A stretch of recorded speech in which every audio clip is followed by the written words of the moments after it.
સુરતમાં એઆઈ સમિટમાં પ્રદર્શન મુદ્દે ભાજપે વિરોધ કર્યો છે। ભાજપ મહિલા મોરચાએ કોંગ્રેસ વિરુદ્ધ પ્રદર્શન કર્યું છે। અઠવા લાઇન્સ ખાતે મહિલા મોરચાના ધરણા પ્રદર્શન સામે આવ્યા।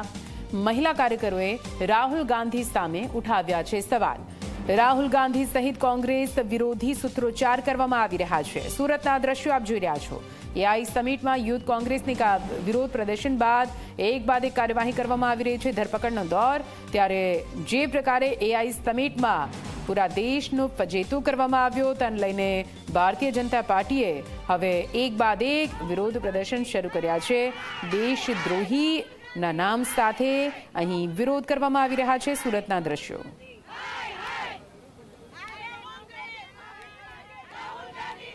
ભારત દેશ જે પ્રકારે દેશ અને દુનિયાની અંદર નામના મેળવી રહ્યો છે એમને કલંક લગાવવાનું કાર્ય કોંગ્રેસ પાર્ટીના કાર્યકર્તા અને રાહુલ ગાંધીજી દ્વારા કરવામાં આવ્યું છે।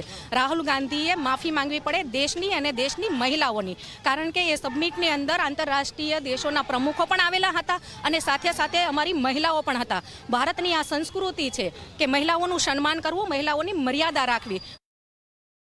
आज वो इतने बड़ी एआई समिट में जो तुच्छ काम किए हैं उसके लिए सबको शर्मिंदगी महसूस हो रही है।